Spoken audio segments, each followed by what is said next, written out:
Hello, everyone. I'm so glad that you're joining us today for our midweek devotional here at University United Methodist Church. We're so glad you're taking the time to spend with us as we dig deeper on a topic.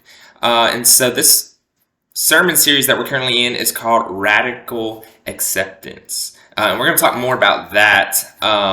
So I don't know about many of you, but recently I've kind of felt this certain ethical pull, in a sense, with all of the unknowns that are out there right now. Kind of the sense of with the spikes in the numbers of COVID, how do I interact with other people to stay safe?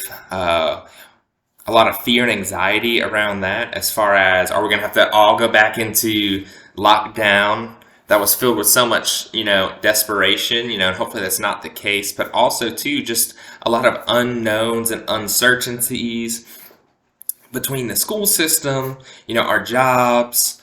Just when it seemed like we were starting to get back into a normal sense of life and rhythm, there was a lot of uncertainties and unknown, and that by itself is a cause for concern for me. And at the end of the day, as we're talking about radical acceptance, I'm having to kind of wrestle with the concept of what Katie talked about last week, of it begins with me. So after wrestling with that for a couple of days now, I've kind of started to realize what that looks like for my own life and wanted to share that with all of you.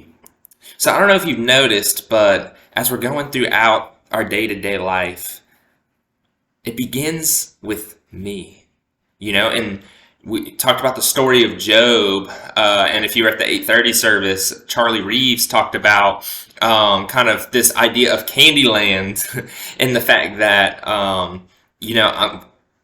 everything that happens is kind of dependent on just the card that I pull. No matter how good or bad that I do, certain things just happen, right? And coming to grips with that acceptance. And so for me, I know I can get so concerned with trying to change, other people, or kind of coming off as resentful. If I'm being honest, sometimes it's difficult of, me finding myself critical of other people, or finding myself, critical of the COVID situation, or it could be, the political climate. It could be any of these different things of wanting to be so critical of the outside world and so judging, and also worried about the unknowns, right? Worried about, certain things. But, Charlie pointed out to me, and I never had looked at the story of Job from this standpoint, of the fact that the only thing that Job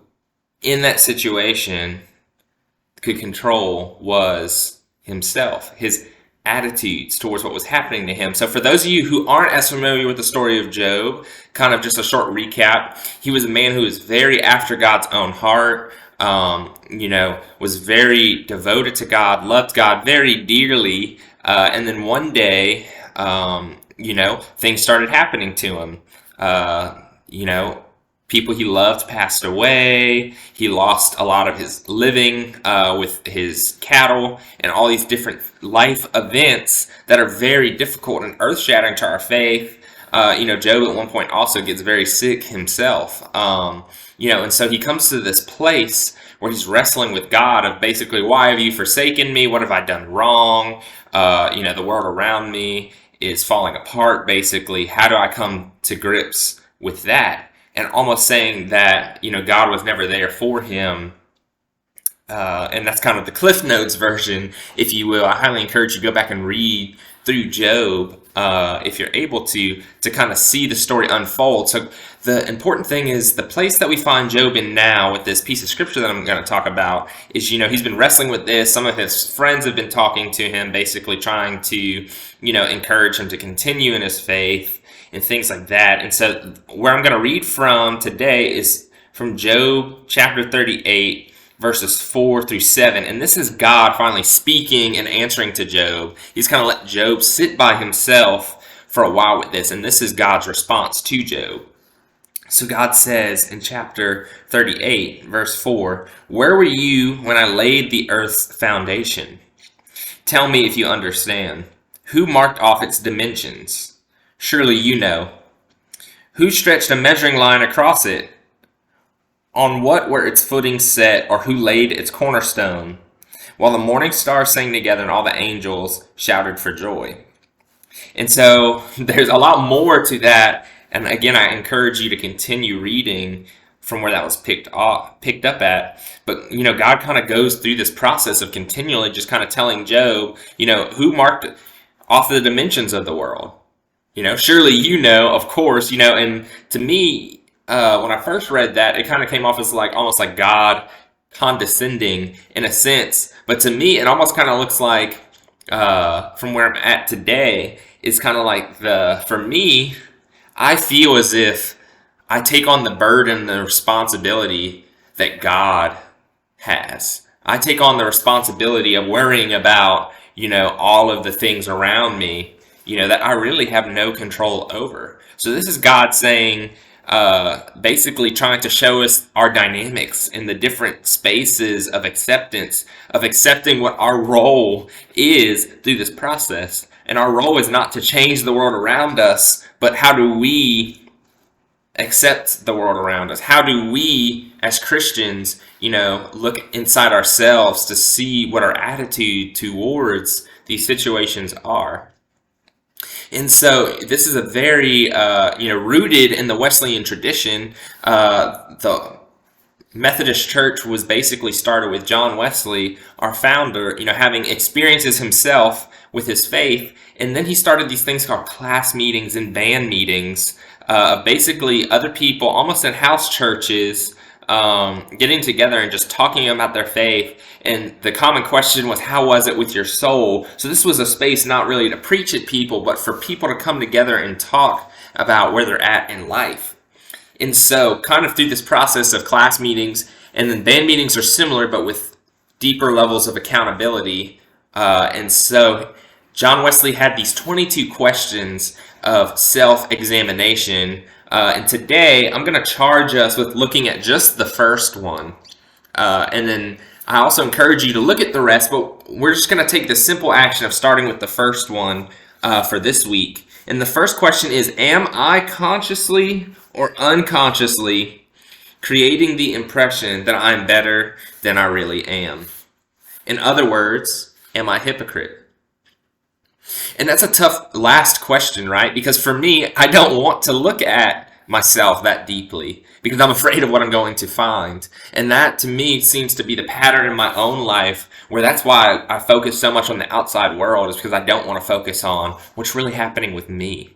What is my attitude today? Am I angry for no reason? Am I, resentful towards other people, which is another one of his questions. And I kind of like the other questions in that, if you look, because that's kind of an answer to, if you answered yes to this, answered no to this first one, as in, I'm really living out how I want to be, then it starts to kind of ask these other questions that kind of shows us, areas of our lives of if we're answering no and some of all these things, like one of the questions is, did I go to bed and wake up on time?